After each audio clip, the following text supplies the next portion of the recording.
अस्सलाम वालेकुम।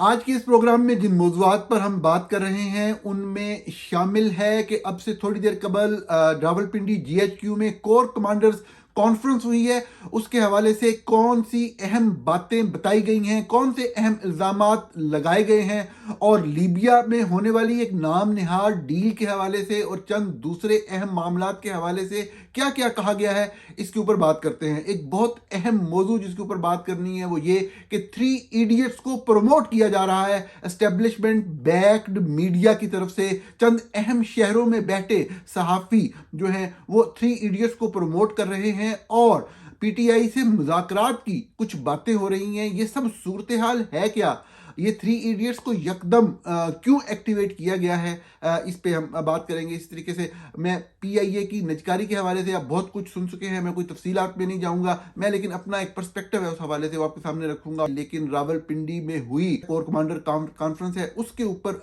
हम बात करेंगे। सबसे पहले मैं आपको बताऊंगा रिपोर्ट क्या हुआ है और फिर उसके साथ साथ हम उसके ऊपर तज्जिया करते चले जाएंगे।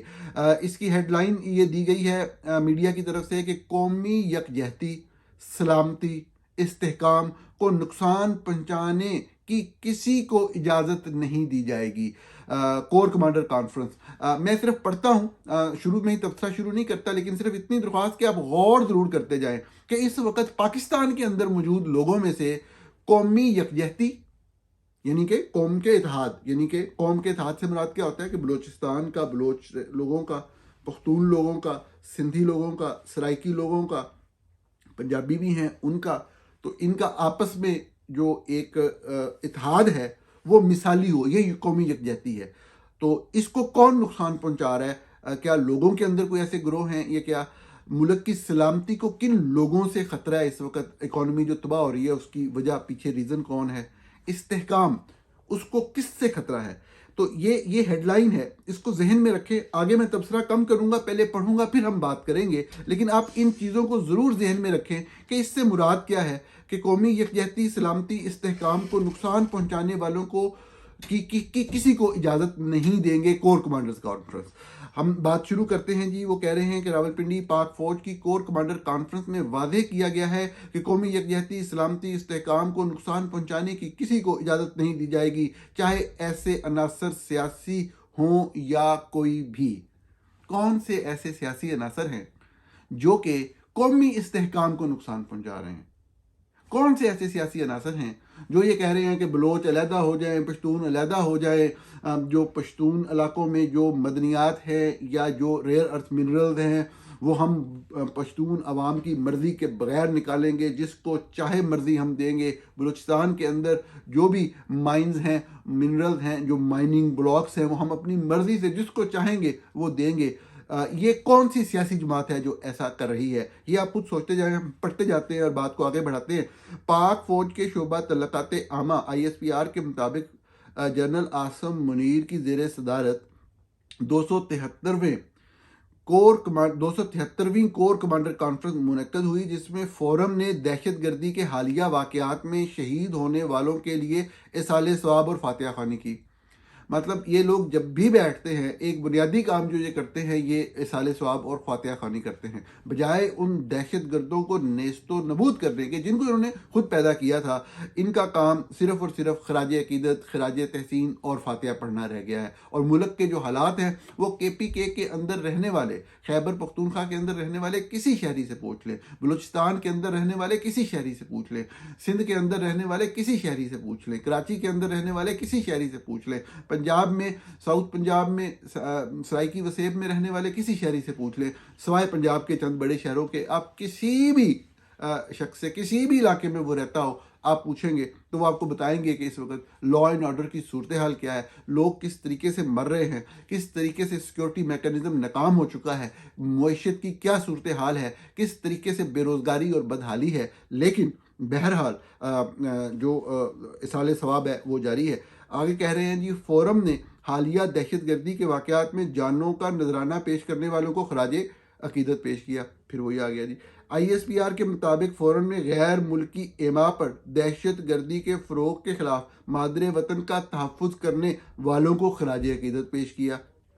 अभी इसमें तफसीलात नहीं है कि गैर मुल्की एमा पे कौन है। ऐसा कौन सा मुल्क है इस दुनिया के अंदर जो कि पाकिस्तान की दिन दुगनी रात चुगनी तरक्की से जेलस होके सड़ के उसको रोकना चाह रहा है और साजिशें कर रहा है? ये तो सब लोग इंक्लूडिंग अफगानिस्तान, मतलब जहाँ पे तालिबान हैं जो जिनको हम इंसानियत का बदतरीन दुश्मन समझते हैं, वो भी नाखून मुंह में दिए बैठे हैं कि हमने इन्हां दा रास्ता कित्थों रोकना है, किमें रोकना है। कोई समझ नहीं आती ये क्या बातें हो रही हैं। लेकिन बहरहाल ISPR के मुताबिक कॉन्फ्रेंस के शुरका ने आदा किया है कि भारतीय सरपरस्ती में तमाम दहशत गर्दों, सहूलतकारों, दहशत गर्दों के मावरीन के साथ भी फैसला कुन और बगैर किसी रियायत के निपटा जाएगा। अब भारत के सरपरस्ती में काम करने वाले कौन लोग हैं, वो कहाँ पे हैं? क्या शोबा सियासत में हैं? क्या शोबा सहाफ़त में हैं? क्या वो कोई ऑर्गेनाइजेशन चला रहे हैं? भारत की तो एक बड़ी डिक्लेयर्ड पॉलिसी है कि वो दूसरे ममालिक के अंदर किसी भी तरह की मुदाखलत नहीं करता, सवाए इसके कि उसकी लैंड के ऊपर कोई टेररिज्म हुई हो तो वो खुद से फैसला करके कि कौन कौन से लोग मुलव्वस हैं उनको दुनिया भर में टारगेट करता है। यहाँ तक कि अमेरिका और कनाडा के अंदर भी उन्होंने टारगेट किया, जो कि एक गलत इकदाम है, जो कि बैनुल अक़वामी कवानीन की खिलाफ वर्जी है। लेकिन वो मुकम्मल तौर पे एक मुख्तलिफ मौजू है। बात इस वक्त हो रही है कि पाकिस्तान के अंदर कौन डिस्टेबलाइज कर रहा है। पाकिस्तान के अंदर तो वाहिद मसला रूल ऑफ लॉ का है, रूल ऑफ कॉन्स्टिट्यूशन का है, आर्मी चीफ की अपॉइंटमेंट का है कि 3 साल पूरे हो गए हैं, एक शख्स चाहता है मैं कंटिन्यू करूं, उसने बाजू मरोड़ के लोगों के आइन और कानून में अपनी तरफ से तरामीम करवा के और एक ओहदा क्रिएट करके वो उसके ऊपर जो है मुसल्लत होकर बैठना चाहता है। सिर्फ एक मसला है, इसके अलावा और कोई मसला ही नहीं है। चंद सहाफ़ी इसको जैसे भी पेंट करते रहे, हकीकत तो यही है। तो इसमें क्या भारत ने कहा था एक नया ओहदा क्रिएट करें? क्या भारत ने कहा था आइन में तरमीम करें? यह साजिश हुई है पाकिस्तान के खिलाफ। अगर इस साजिश के पीछे भारत है तो मैं आपके साथ हूं और हम सबको मिलकर पाकिस्तानियों को भारत से बदला लेना चाहिए कि 26वीं तरमीम कराई पाकिस्तान तोड़ने के लिए, 27वीं तरमीम कराई पाकिस्तान ख़त्म करने के लिए। तो इस पर तो हमें वाकई भारत के खिलाफ मुतहद होना चाहिए। लेकिन इस चीज़ के कोई शवाहिद नहीं है कि भारत ने 26वीं तरमीम करवाई या भारत ने 27वीं तरमीम कराई या भारत ने हमारे आर्मी एक्ट में तरमीम करवाई। ये वो चीज़ें हैं जो पाकिस्तान को ख़त्म कर रही हैं। ये तो जो जिन लोगों ने तरमीम की, जो लेजिस्लेटर हैं, वो खड़े होकर कहते हैं कि हमें ISI और फौज ने जो है वो अगवा किया और तशद्दुद का निशाना बनाया, हमारी माओ बहनों बेटियों को अगवा किया। ये बात समझने से थोड़ी सी मतलब मेरे आप कह लें कि जहनी लेवल से ऊपर की बात है ये जो भी कहा जा रहा है। ISPR के मुताबिक आर्मी चीफ ने मुल्क भर में इंटेलिजेंस पर मबनी इम्दाद दहशत गर्दी की कार्रवाइयों में अफवाज पाकिस्तान की काविशों को सराहा। हालांकि इंटेलिजेंस बेस आपको पता ही है, जहाँ पे भी इन्होंने खैबर पख्तूनख्वा के अंदर, बलोचिस्तान की तो खैर है ना, वहाँ तो खबर भी नहीं आती और वहाँ पे जितने भी मर जाएँ तो वो हम काउंट भी नहीं करते। तो चलो थोड़ा बहुत खबर, थोड़ी बहुत इतना सा मानना चाहिए पख्तूनख्वा के लोगों को कि चलो थोड़ी बहुत खबर उनकी आ जाती है। बलोचिस्तान वालों की तो बेचारों की खबर तक भी नहीं आती। तो वो जितने भी कार्रवाइयाँ की गई हैं वहाँ पर तो सारे आम सिविलियन मरते हैं। एक दो वाक़यात में अगर कोई एक आधा दहशतगर्द था भी सही तो उसको टारगेट करने के लिए 40-50 लोग मारे गए। कौम ने दहशतगर्दी, जराइम, सियासी मफादात के दरमियान गठजोड़ को यकसर मुस्तरद कर दिया है। कहा गया है कि कौमी यकजहती, सलामती और इस्तेकाम को नुकसान पहुँचाने की किसी सूरत इजाज़त नहीं दी जाएगी, चाहे ऐसे अनासर सियासी हों या कोई भी। मतलब वही बात को रिपीट कर रहे हैं। वही अब जब वो नाकाम हो गए हैं खैबर पख्तूनख्वा के अंदर कंट्रोल करने में, तो उनकी अब कोशिश है कि जो टेररिज्म को कंट्रोल करना बुनियादी तौर पे फ़ौज की जिम्मेदारी है, वफाक की जिम्मेदारी है, वफाक के जो हमने आर्म फोर्सेस रेज की हुई हैं उनकी जिम्मेदारी है। अब जब मुकम्मल नाकाम हो गए तब उनकी कोशिश है कि उसको जो है सूबाई हुकूमत पे डाल दिया जाए। सूबाई हुकूमत कहीं पे कोशिश करे भी सही तो उसको ज़बरदस्ती रोक दिया जाता है कि आप इस चीज़ में इंटरवेन नहीं कर सकते। तो इसमें एक चीज़ ये भी करनी है कि जो सूबाई हुकूमतें हैं या एटलीस्ट जो खैबर पख्तूनख्वा की हुकूमत है, जब भी कोई दहशतगर्दी का वाक़या हो वो एक अलहदा से प्रेस कॉन्फ्रेंस करें वज़ीर आला और बैठ के बताएं कि मेरे सूबे का ये हाल कर दिया इन्होंने, ये मुझे ना कोई तरक्याती काम करने दे रहे हैं, ना मुझे किसी भी तरह की डेवलपमेंट की कोई पॉलिसी अपनाने दे रहे हैं। सूबे के अंदर हर तरफ कत्लो गारत है, मारा मारी है, पुलिस वाले लोगों को, खैबर पख्तूनख्वा पुलिस के लोगों को सब्जियों की तरह काटा जा रहा है, रोजाना की बुनियाद पे मारा जा रहा है और कोई उसको कंट्रोल नहीं कर पा रहा। वजह सिर्फ ये वाले टेररिस्ट हैं जो फौज ने अपनी मादी में मुख्तलिफ पॉलिसियों के तहत पैदा किए, बुनियादी तौर पे ये वाली चीज़ है। इसी तरीके से कहा गया जी आर्मी चीफ ने हुकूमत और फौज की मुश्तरका काविशों से मुल्क में बतदरीज इस्तेकाम की जानब गामजन है। मतलब हमें ISPR बता रहा है कि जो मुल्क में अगर कोई बेहतरी, वो कह रहे हैं बेहतरी आ रही है तो वो आर्मी चीफ की जो मदद है उसकी वजह से आ रही है, अदरवाइज नहीं सी आनी। ये शहबाज शरीफ साहब के लिए अहम पैगाम है। पाकिस्तानी अवाम की साबित कदम हमायत के बायस मुल्क यकीनी तौर पर इज़्ज़त वक़ार। इसमें जो मेन पॉइंट है वो ये है कि वो कह रहे हैं कि जी जो लोग तफरका पैदा कर रहे हैं, फोरम ने कहा कि मुसल्लह अफवाज और पाकिस्तानी अवाम के अंदर तफरका पैदा करने की हरगिज़ किसी को इजाज़त नहीं दी जाएगी। अब ये बुनियादी पॉइंट है जिसके ऊपर मैं बात करना चाहता हूँ कि ये तासुर बार बार ये देते हैं, कोई तफरका पैदा नहीं कर रहा, कौम अपनी फौज के साथ खड़ी है। मसला सिर्फ ये है कि आर्मी चीफ अपॉइंट होना चाहिए, कोई एक जो जनरल है, एक लेफ्टिनेंट जनरल है, जो भी इस वक्त जिस तरीके से भी कोई बंदा वज़ीर-ए-आज़म बना है, चीफ सेक्रेटरी बना है, वो जिसको मुनासिब समझते हैं उसको आर्मी चीफ जो है वो अपॉइंट करे। गलत तरीके से की हुई अमेंडमेंट्स जो हैं, जब लेजिस्लेटर्स खुद जिन्होंने वोट दिए वो खड़े होकर कह रहे हैं कि हम इसलिए वोट दे रहे हैं कि हमारी माओ बहनों बेटियों को अगवा किया गया, या तो ये बात ना कही गई हो, ओपनली कही गई है ना बात। तो ये इस तरह से मजाक नहीं होना चाहिए और किसी भी एक प्रोफेशनल सोल्जर को आर्मी चीफ मुकर्रर करना चाहिए।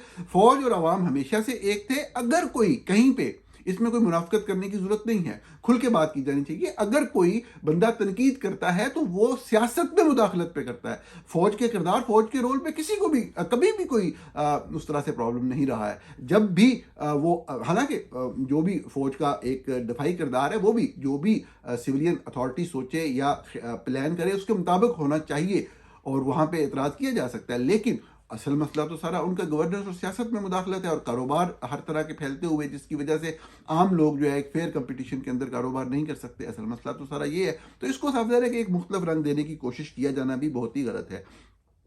ये आज के दिन की एक कार्रवाई डालने की कोशिश की गई, अहम इश्यूज के ऊपर से तवज्जो हटाने की कोशिश की गई।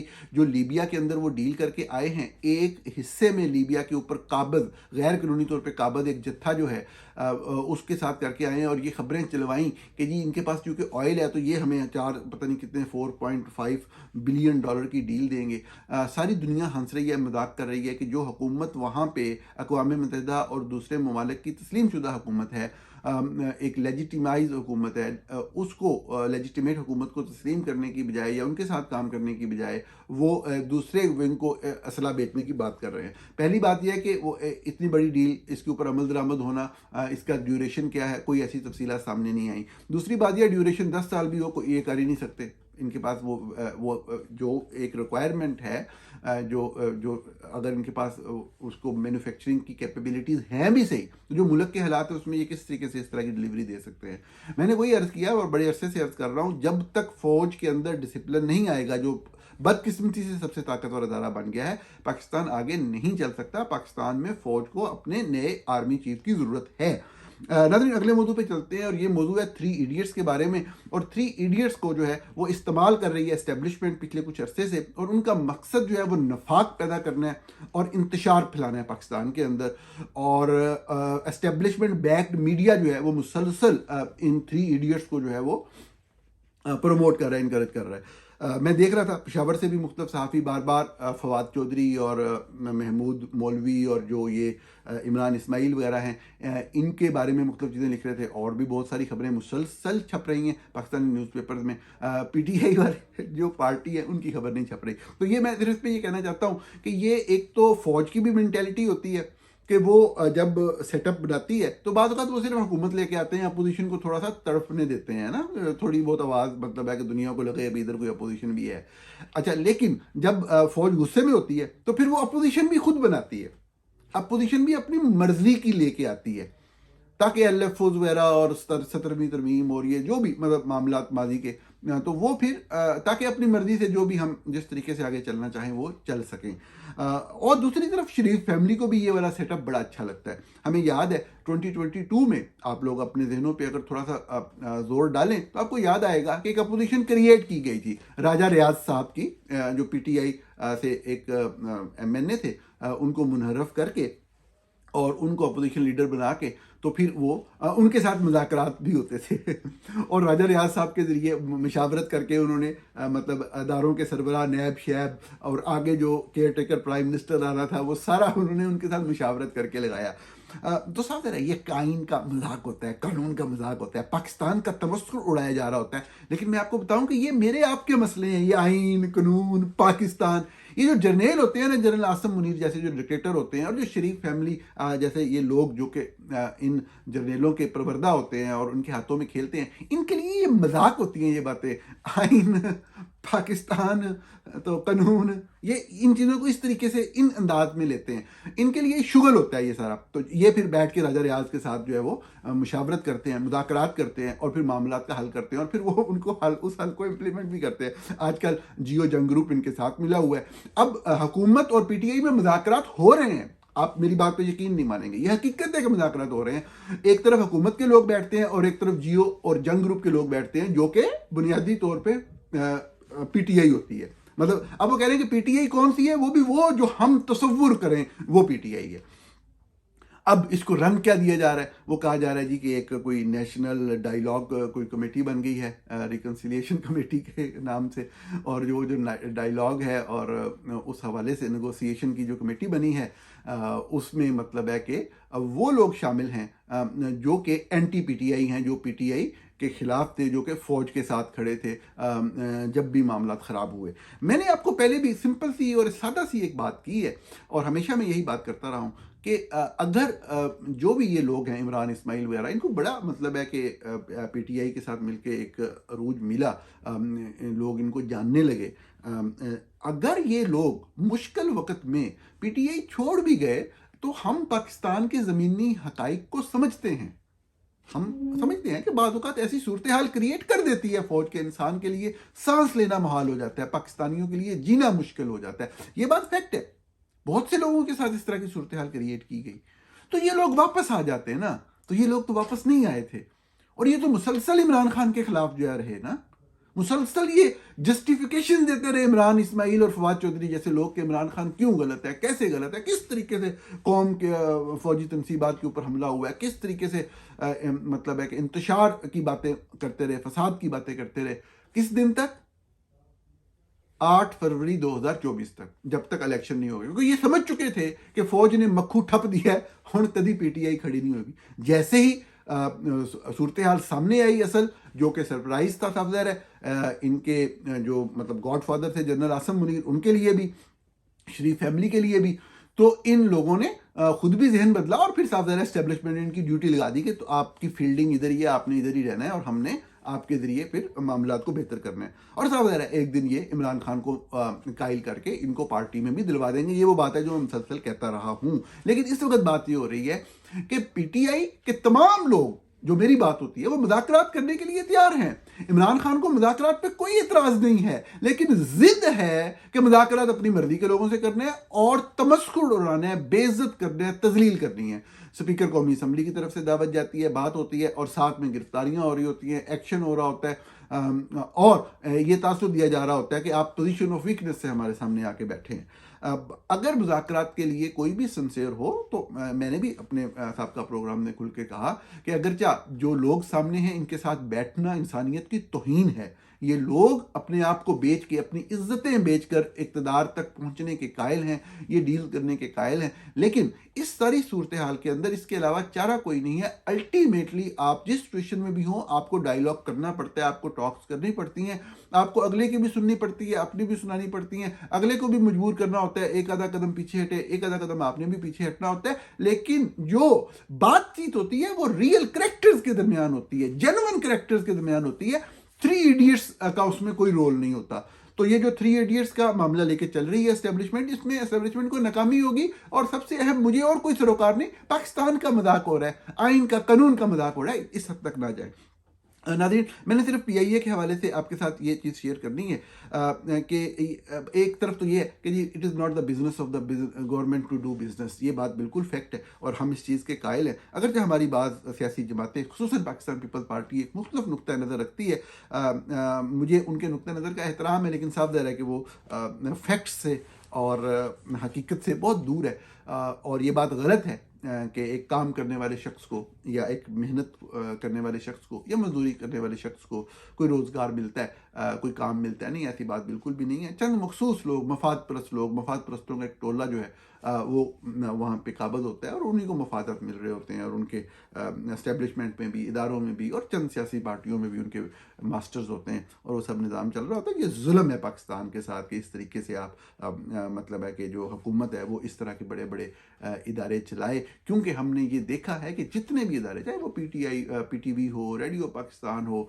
ये पीआईए था या स्टील मिल था, इसके अंदर हमेशा कभी भी अगर किसी को कुछ नहीं मिलेगा तो गरीब को नहीं मिलेगा, कमज़ोर को नहीं मिलेगा, मिडिल क्लास में वो शख्स जिसका कोई रेफरेंस ताल्लुक नहीं है उसको नहीं मिलेगा, सिर्फ ताल्लुक रखने वाले लोगों को जगह मिलेगी और उनको बनाया जाएगा। और फिर सबसे बड़ी बात कि ये इदारे ये लोग भी चला नहीं सके, सबसे बड़ी बात ये है, सबसे बड़ा रोना ये है कि वो ये सिफारिश से आए हुए लोग चलो चला ही लेते।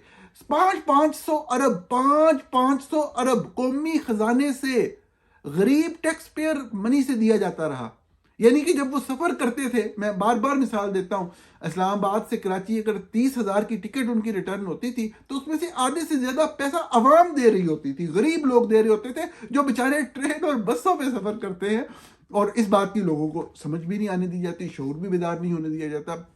वो बस में धक्के खा के सफर करके एक छोटे से शहर से एक साथ वाले शहर जाने वाला बंदा ये नहीं जानता था कि वो 20-25 रुपए जो किराया दे रहा है उसमें से आधा किराया वो किसी और शख्स के फजाई सफर को फैसिलिटेट कर रहा है। और इसके ऊपर एक अजीबोगरीब फजूल बहस शुरू कर देते हैं बात लोग। ये हकीकत है, जब आप इतनी बड़ी कॉरपोरेशन को टैक्स पेयर मनी में से इंजेक्ट कर रहे हैं एनुअली इतनी बड़ी अमाउंट, तो आप उसके एक्सपेंसेस को पूरा कर रहे हैं ना।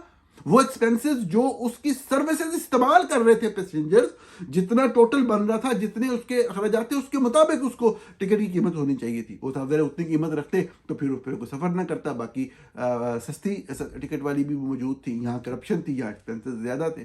तो ये जुल्म था आम आवाम, गरीब आवाम के ऊपर। और मुझे अफसोस होता है, आप यकीन माने रोना आता है इस बात के ऊपर कि जो लोग खुद को सोशलिस्ट कहते हैं, खुद को कम्युनिस्ट कहते हैं, और वो लोग इस तरह के निज़ाम की जो गरीब का दुश्मन निज़ाम है उसके हक में दलीलें घड़ रहे होते हैं, तलाश कर रहे होते हैं।